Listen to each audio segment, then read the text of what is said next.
High বন্ধুরা, ফেসবুকের আবার একটা নতুন টপিক নিয়ে এসেছি নতুন ইউজারদের জন্য। তো তোমাদের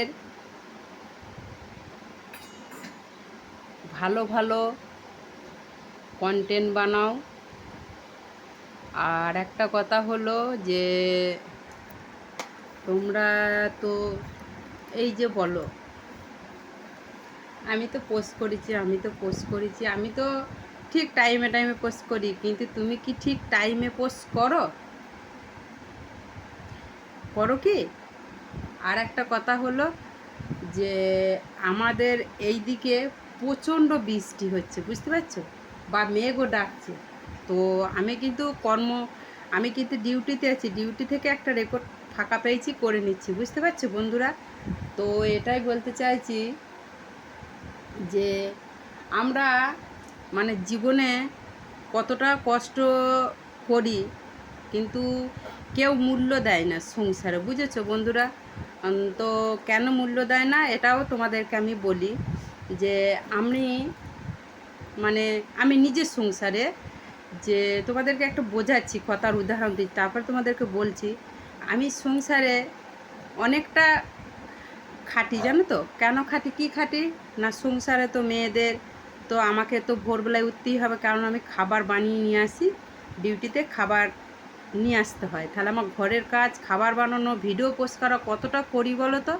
তাও এসে আমি কিন্তু ঠিক ডিউটি থেকে ঠিক একটু ফাঁকে ফাঁকে তালে তালে ফোন টেলাও আছে, তো পোস্ট করি। তা তোমরা কি আমার মতো এত কষ্ট করো? অবশ্যই করো, সফলতা অবশ্যই পাবে।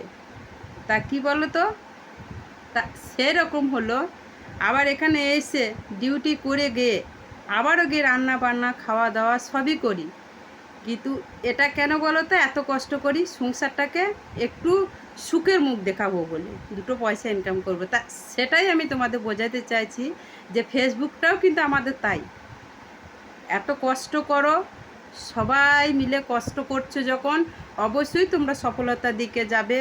ঠিক টাইমে টাইমে পোস্ট করবে, অবশ্যই দেখবে, লোকে লাইক কমেন্ট করবে, রিপ্লাই কমেন্ট করবে, অবশ্যই তোমরা ভালোবাসা পাবে। আর একটা কথা হলো, কে কে টার পেয়েছো, তো সেটা সেটা অবশ্যই একটু কমেন্ট করে আমাকে জানিও। তা তোমাদের কথাগুলো শুনে কীরকম লাগলো? ভব্যে বোধহয় বেশি জ্ঞান দিল না, তোমাদেরকে একটু বোঝাইলাম যে কষ্ট করো, কষ্ট করলে সবই ফল পাওয়া যাবে, বুঝতে পেরেছো? তো এটাই আমি হলো কথা, এত কষ্টর মাঝেও আমি কিন্তু করছি, তোমরা সেটা বুঝতেই পারছো।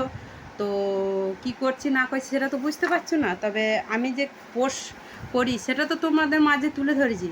তো কেমন লাগলো ভিডিওটা অবশ্যই একটু জানাবে। Tata, bye bye.